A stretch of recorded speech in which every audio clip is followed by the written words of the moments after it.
Well, what time is it? Is it 7:30 or is it 8:30? Who knows? Who knows? Who knows? My body tells me it's 7:30.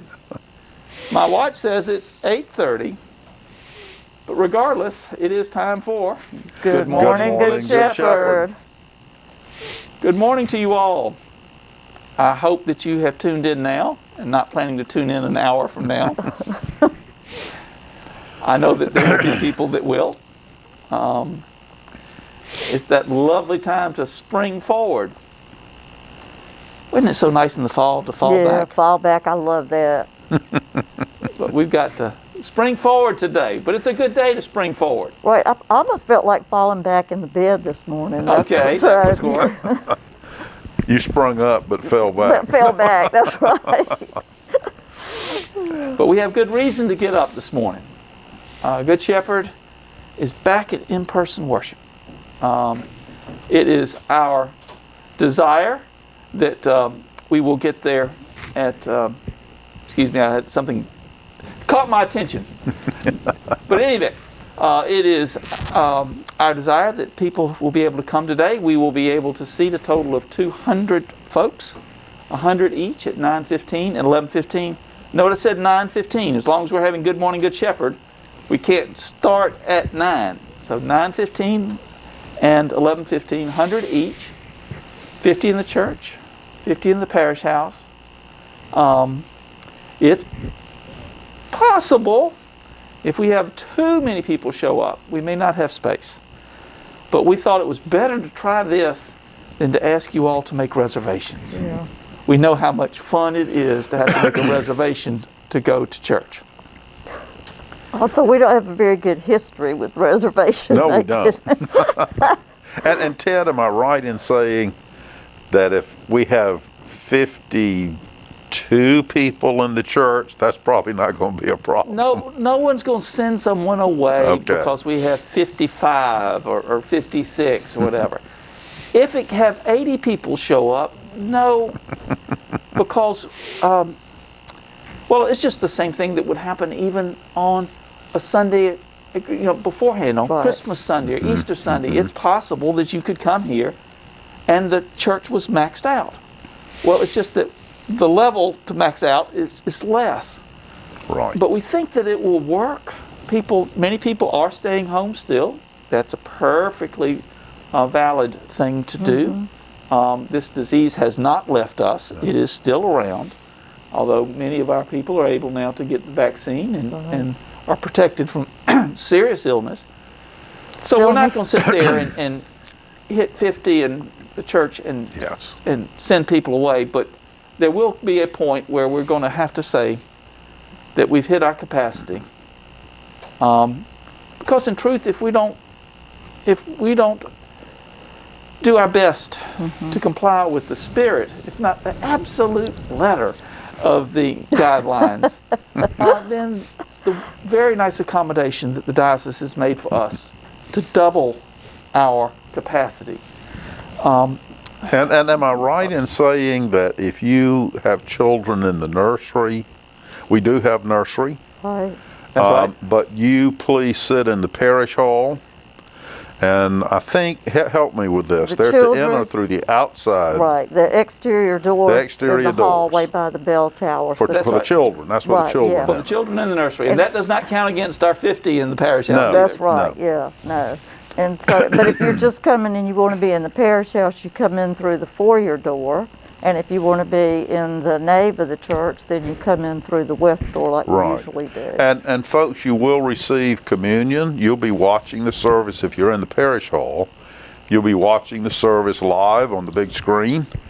And then when it's time for communion, a priest will come over and bring you communion. It'll be very much like Christmas Eve, as That's you right. said. Yeah, yeah. We're basically doing what you might have experienced on Christmas Eve or Easter. It's just that we're doing it with slightly, smaller numbers in the actual spaces. This is something we'll be talking about when we get to Easter, which, by the way, is not that far No, away. it's not. Gosh. So we haven't decided, but you can, you know that we normally have like 1,200 people in church on Easter. At 100-person a service, I don't think we're going to have 12 services, but we are going to be adding. We haven't decided exactly what, but be on the lookout for that, because Easter is the day that we should all want to be in church. Those who feel, as long as they feel comfortable. And we'll also let everyone know about our services for Maundy Thursday and Good Friday as well. That will come out.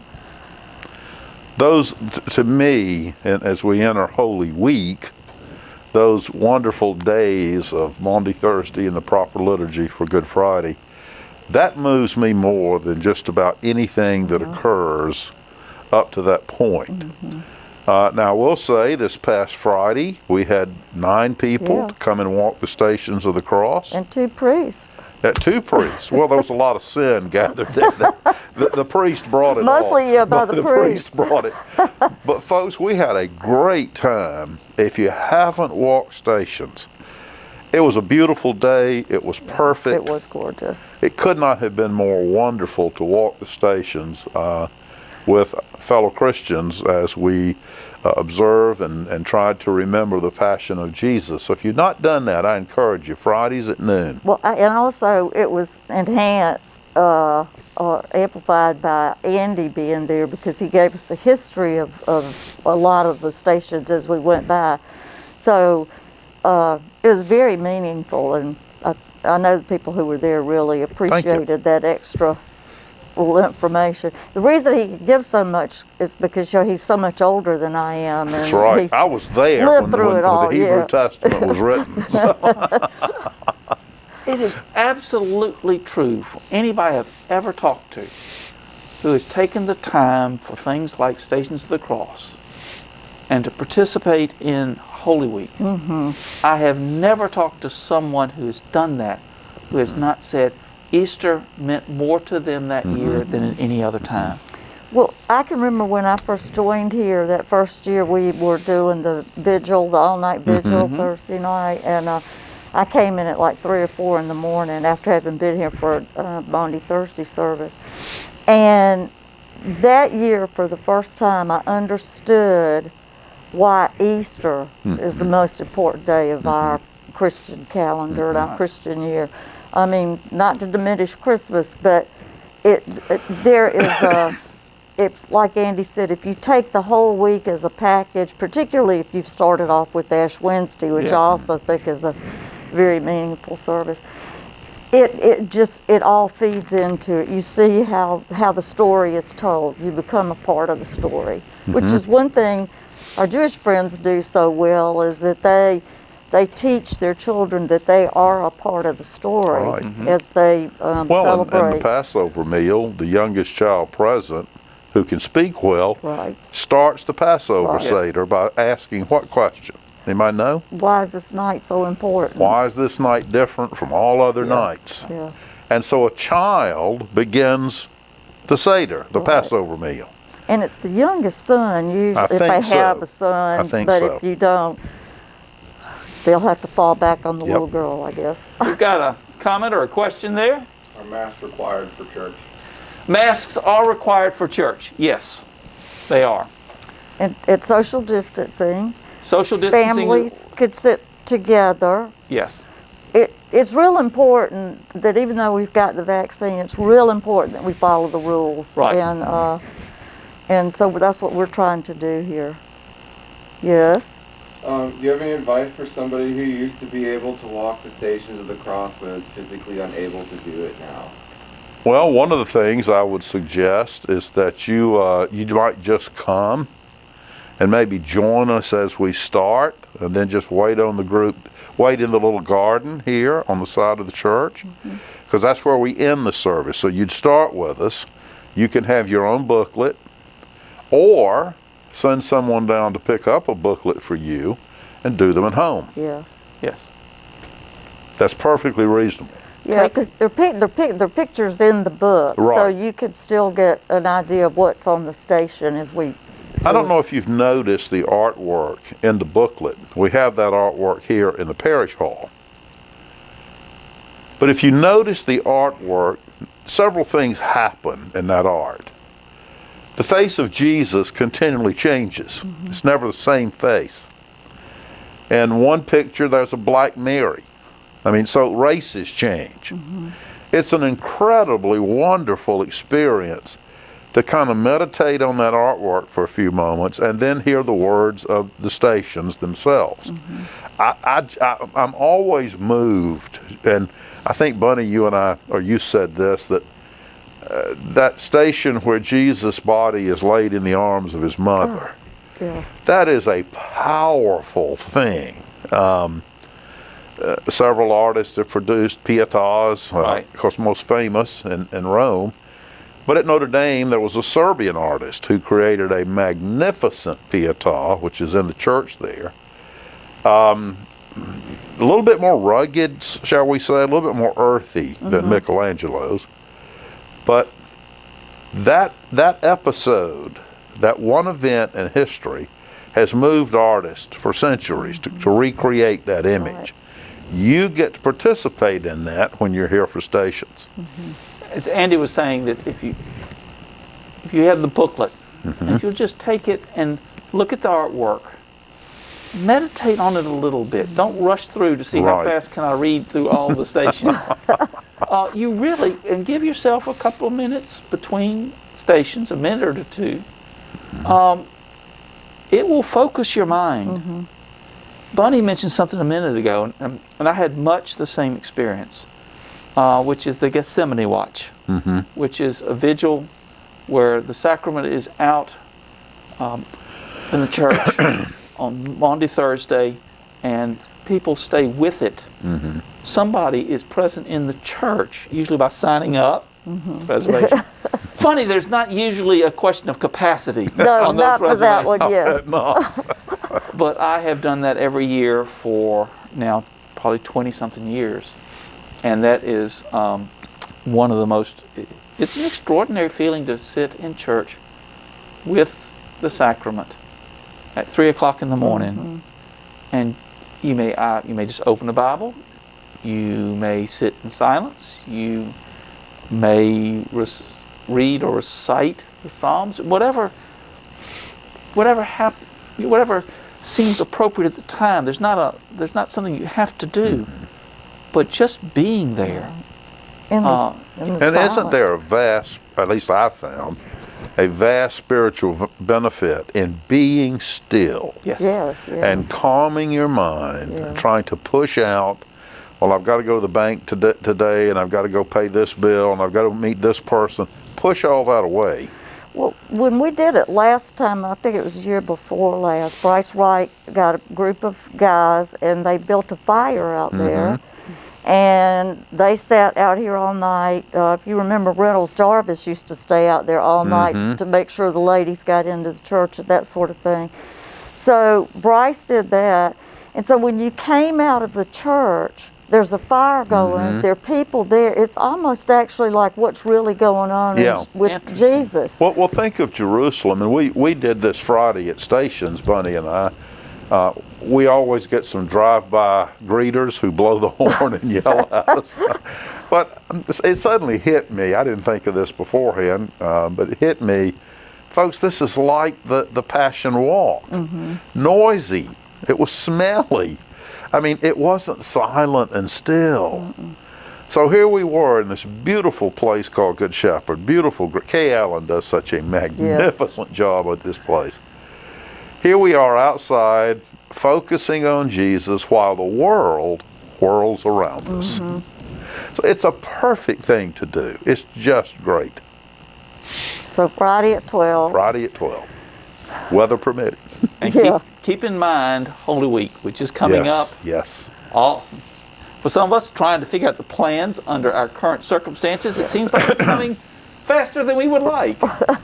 But Lent can't go on forever. No. Thank God. Which reminds me that there is, today actually in the Western tradition has a special name.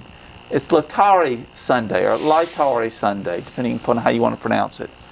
And Laetare is for the grammar people, it is first person imperative of the Latin word for rejoice.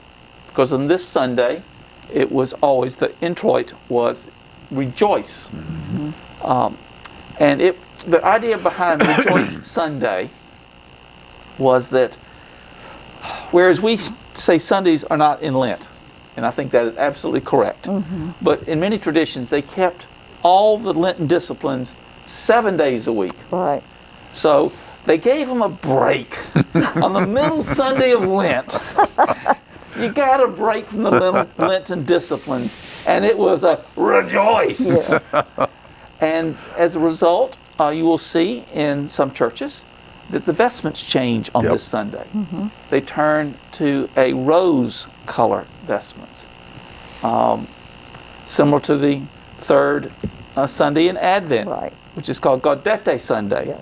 And although I did not check my Latin, I think Gaudete is rose, is it not? Or what does I think it is. Yeah, I think that's it right. it is. speaks Yeah. to the actual color. Right. And I wrote an essay in Shepherd's Bowl on Rose Sunday one time, and truly, if you see those vestments, you will never forget that beautiful color.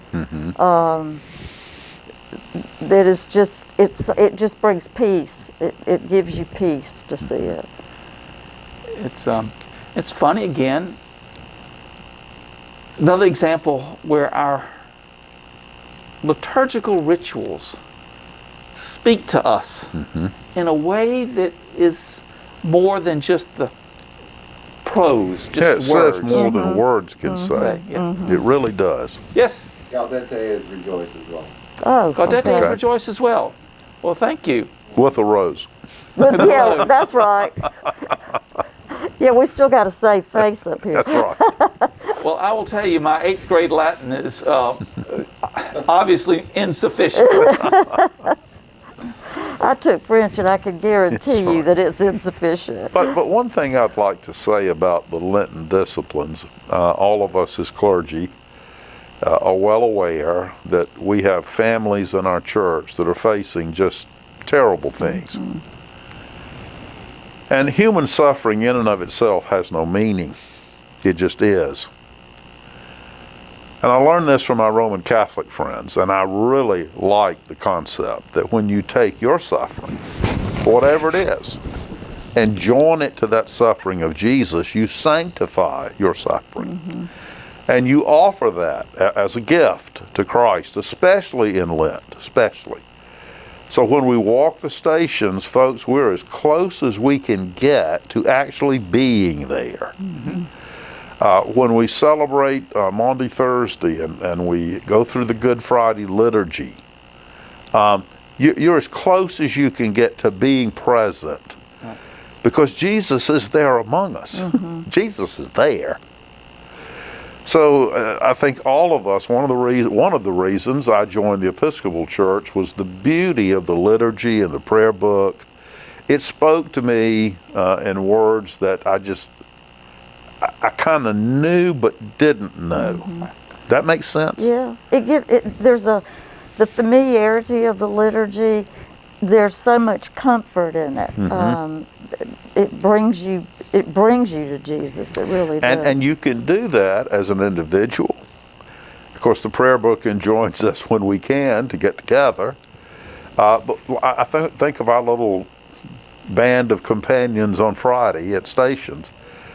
I met a new person. We had 2 visitors from St. Paul's. We welcomed them. We had a Catholic or 2 with us. We had some of our people. It was truly a conglomerate of personalities and people, and it made me feel wonderful. Bunny, how'd you feel with that? Oh, I loved it. It was, first of all, it was nice to have that many people, because sometimes, there's really not that many. But as I said earlier, the history that you gave us was very meaningful. And also another thing that Andy did was ask the people to read. So like one woman would read part of And that's the service. volunteer, by the way. Right, I'm yeah, not he saying, didn't will force you read? anybody. Say, Yeah, who no. will read? And so they got to really participate in the service. And you're right, there's something about being out in our garden out there, but you have to be there, body, soul, mind, and spirit. You could come and sit in the church or come and watch the stations and it not be meaningful at all. But if you pray for God's presence, and if you pray to bring yourself peacefully into this place, it really it's palpable. Jesus tells us that the kingdom of God is here. That even the question is whether you have eyes to see it. Yes, yes. And one thing that we can do in these type of liturgical actions, we become aware of the kingdom Yes. of God Yes. present here. Now, if it's not fully realized, that will occur at the end of time, but it's still here right now. I call it getting a glimpse of glory. That's well put. Yeah, that's good. Get a glimpse of glory. You know, that as you were talking earlier today reminded me of, and it's kind of odd because I am not a person who reads poetry. For some reason or other, it doesn't sink into my mind very well. But things can be, words in poems can express so much more than the words just themselves in prose. And that shows that there's a deeper connection that's available at times. Now, my brain, which is oriented towards mathematics and such, doesn't reach those areas as easily as some people.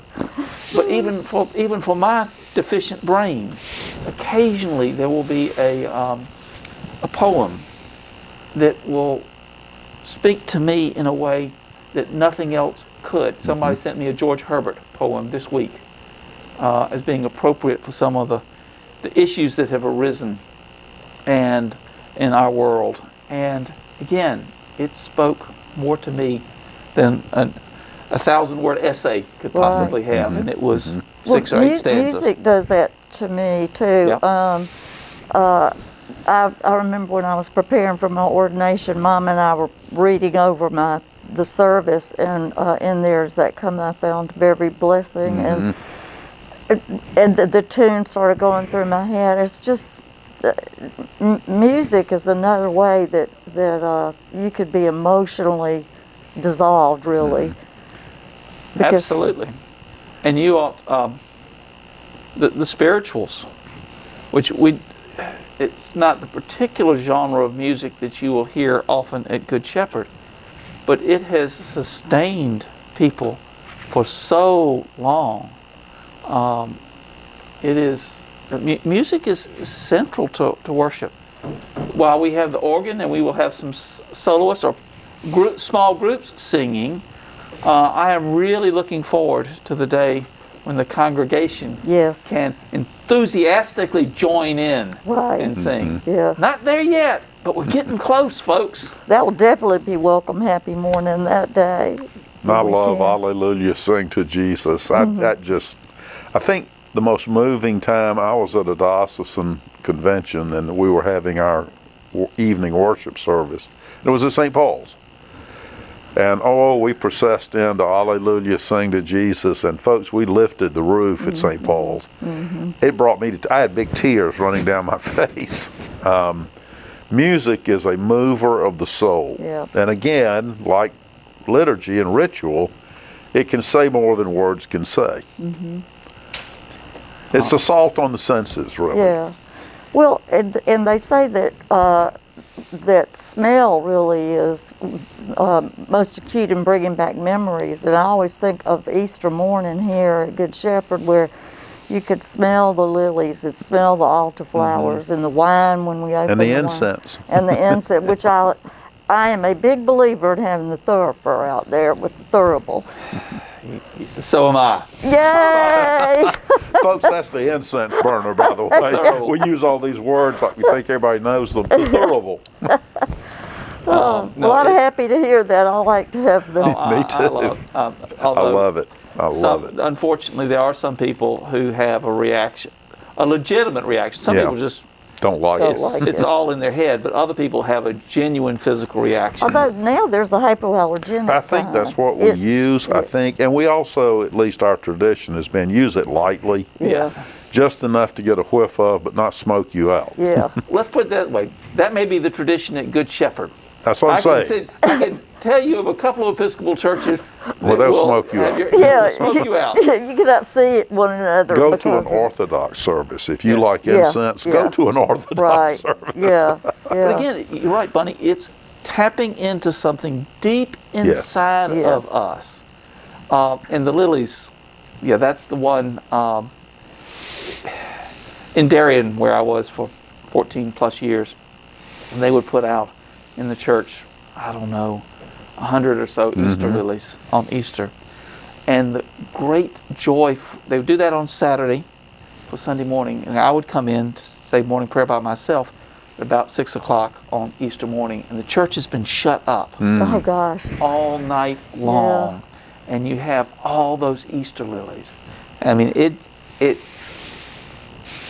truly is an extraordinary experience to be in there. And it, again, tapped into a very, very deep level. Right. And unfortunately, I was the only one who really got to encounter that. I mean, it smelled like Easter lilies during the service, but not when you walked in. First, yeah. And we all have different triggers, and that will always be a trigger for me, even at a much lower level now.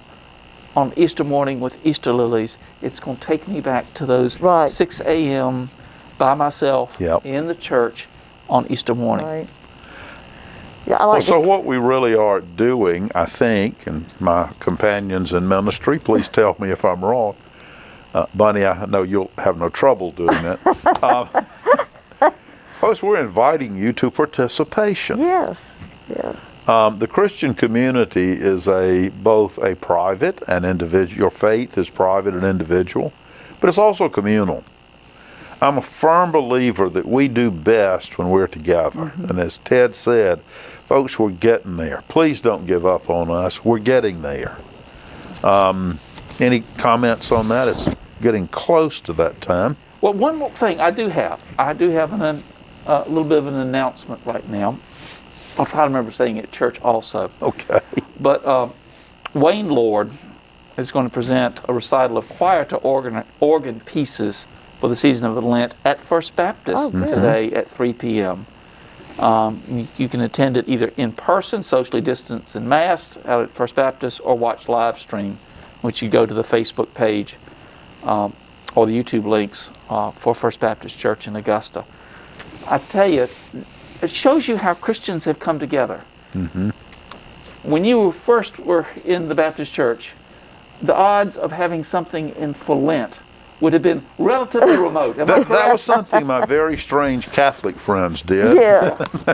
And it seemed to always involve giving up something. So quite frankly, I wasn't too interested in that. But Lent and liturgical calendar was not part of the No. Baptist tradition. There are Right. good reasons why it developed that way.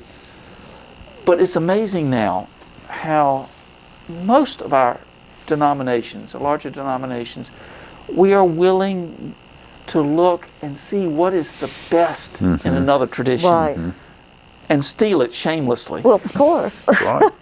because it's all God-given, Right. regardless whether it's Roman Catholic, Baptist, Orthodox, Presbyterian, Methodist. I Don't cannot forget the tell you, Even Lutherans. Episcopalian. Yes, cannot that's tell true. you the number of Baptist pastors I've heard who freely steal from the Book of Common Prayer. Well, yes. Of course they do. Because just nothing says it better. That's just, Well, it is beautifully written. it is. And there's, correct me if I'm wrong, there's not a copyright. So There's you no could- you copyright could- on the Book of Common Prayer. So that's why you hear that service on TV when people are, on the soap operas or whatever, because you don't have to get permission to use our services. That's right. So, and they are beautiful. They're the best, Except maybe in some more modern times. But any old movie, you saw a wedding. It starts out with the words straight from the Book of Common Prayer. Yes, it does. Dearly beloved. Pleasantly. You got anything over there, Roger? Harriet says you have to love the thurible, Bunny, because Leverett is the thurifer emeritus for Good Shepherd. Yes, he is. Leverett is my younger son, and he does love to swing that thurible. So, matter of fact, the first time he did it, afterwards people came up to him and asked him if they would do his funeral. So, Okay.